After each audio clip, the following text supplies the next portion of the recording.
कक्षा 9वीं वाले सभी विद्यार्थी तैयार हो जाइए, क्योंकि आपकी स्क्रीन के सामने आ चुका है हिंदी विषय का अर्धवार्षिक परीक्षा पेपर, जो आपकी एग्ज़ाम में 99% देखने को मिलेगा। ऐसा पेपर मैं आपको इस वीडियो के द्वारा बताऊंगा। सभी विद्यार्थी अच्छे से जानते हैं कि आपकी एग्ज़ाम सोमवार यानी कि 9 दिसंबर से होने वाली है, और आपको ज़्यादा से ज़्यादा प्रैक्टिस करना है और अपनी एग्ज़ाम में ज़्यादा से ज़्यादा अंक आपको प्राप्त करने हैं। बिना देर किए शुरुआत करते हैं हम हमारे प्रश्नों से। क्वेश्चन नंबर फर्स्ट आपसे पूछा गया है, अति महत्वपूर्ण प्रश्न है आपकी स्क्रीन के सामने, और क्वेश्चन में पूछा गया है माखनलाल चतुर्वेदी के काव्य का मूल स्वर क्या था। क्वेश्चन आप सभी विद्यार्थियों को सबसे पहले तो ध्यानपूर्वक पढ़ना है, और क्वेश्चन में क्या दिया गया है, माखनलाल चतुर्वेदी के काव्य का मूल स्वर क्या था। ऑप्शन है राष्ट्रीयता एवं देश प्रेम, प्रकृति चित्रण, समाज सुधार या फिर धर्म प्रचार।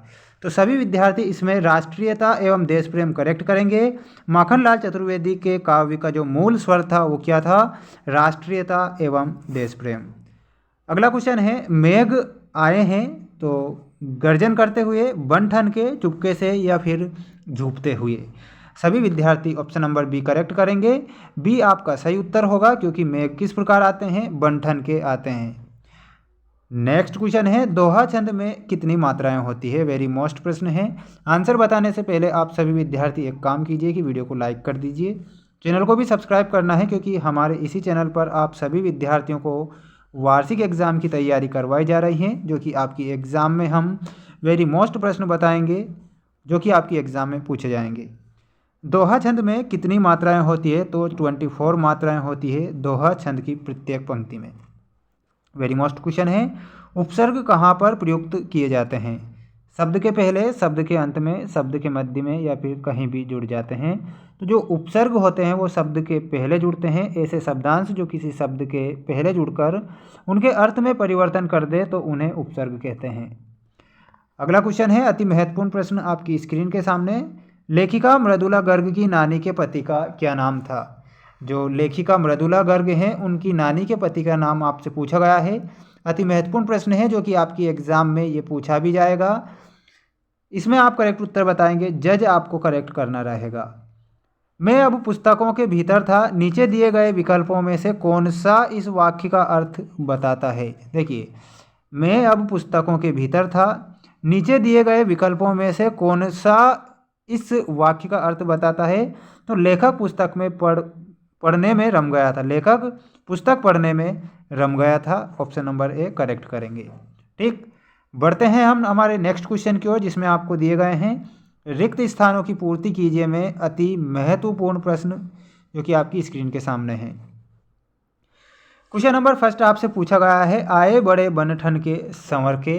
तो कौन आए हैं, मेघ। ठीक, मेघ आए बड़े बनठन के संवर के। महाकाव्य में जीवन का चित्रण होता है, तो महाकाव्य में जीवन का समग्र चित्रण होता है। कैसा चित्रण, समग्र चित्रण होता है महाकाव्य में, और खंडकाव्य में जीवन के किसी एक पक्ष का चित्रण किया जाता है। महाकाव्य में जीवन का समग्र चित्रण होता है। अगला क्वेश्चन है, छंद के कितने प्रकार होते हैं। वेरी मोस्ट प्रश्न है। छंद के 2 प्रकार होते हैं। कितने प्रकार, 2 प्रकार। अगला क्वेश्चन पूछा गया है, जूता से हमेशा कीमती रहा है, तो जूता हमेशा टोपी से कीमती रहा है, तो यहाँ टोपी करेक्ट करेंगे। अगला क्वेश्चन है, रचना के आधार पर वाक्य के कितने प्रकार होते हैं। रचना के आधार पर वाक्य के 3 प्रकार होते हैं। ठीक, मेरे संग की औरतें की लेखिका कौन है, तो यहाँ पर मृदुला गर्ग आप बताएंगे। ठीक, मृदुला गर्ग, मृदुला गर्ग सभी विद्यार्थियों का करेक्ट होगा। देखिए, मेघ आए बड़े बंठन के संवर के, महाकाव्य में जीवन का समग्र चित्रण होता है। छंद के 2 प्रकार होते हैं, जूता टोपी से हमेशा कीमती रहा है। रचना के आधार पर वाक्य के 3 प्रकार होते हैं। मेरे संग की औरतें की लेखिका मृदुला गर्ग हैं। ठीक, स्क्रीनशॉट ले लीजिए सभी विद्यार्थी। अगला क्वेश्चन है अति महत्वपूर्ण आपकी स्क्रीन के सामने, जिसमें आपको सही जोड़ी मिलाकर लिखना रहेगा। ठीक, क्वेश्चन में आपसे पूछा गया है, फर्स्ट वाला है अपना श्री कृष्ण। श्री कृष्ण में आपको पीताम्बर से मिलाना होगा। चारु चंद्र की चंचल किरणें में कौन सा अलंकार होगा, अनुप्रास अलंकार बताना है। डांडे, डांडे में सभी विद्यार्थियों को तिब्बत से मिलाना है। सालिम अली में वर्ड वाचर, आदान का विलोम शब्द प्रदान, और जनसंपर्क विभाग में बाढ़ की सूचना उसमें लाना है। ठीक, इसका भी एक सभी विद्यार्थी जल्दी से स्क्रीनशॉट ले लीजिए। और अब हम बढ़ते हैं हमारे नेक्स्ट क्वेश्चन की ओर, जो कि आपकी एग्जाम में पूछे जाएंगे। क्वेश्चन नंबर 5 में आपसे पूछा गया है मेघ बन ठन के आए हैं, तो इसमें आपको सत्य बताना है। ठीक, ये सत्य असत्य वाले क्वेश्चन हैं। अस्थिर मनोविकार स्थायी भाव कहलाते हैं, तो इसमें आपको असत्य बताना है। सुमति अपने यजमानों में बहुत लोकप्रिय था, ये आपका सत्य हो जाएगा। सूर्य का तत्सम जो रूप होता है वो चंद्रमा होता है क्या, ये तो असत्य होगा। कॉफ़ी हाउस बंद हो गया था, ये सत्य बताना है। रिलीफ डॉक्टर ने कुत्ते को नाव में बैठा लिया था, तो ये आपका असत्य हो जाएगा। इसका भी एक स्क्रीनशॉट ले लीजिए। स्क्रीनशॉट के माध्यम से भी आपको अपनी प्रैक्टिस जारी रखना है और अपनी एग्ज़ाम में ज़्यादा से ज़्यादा अंक आपको प्राप्त करना है।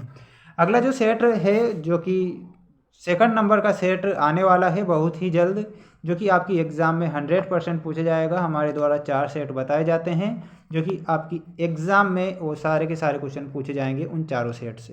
ठीक, चैनल को ज़रूर सब्सक्राइब करना। वीडियो आपको अच्छा लगा हो तो वीडियो को ज़रूर लाइक करें। मिलते हैं हम नेक्स्ट वीडियो में। जय हिंद, जय भारत।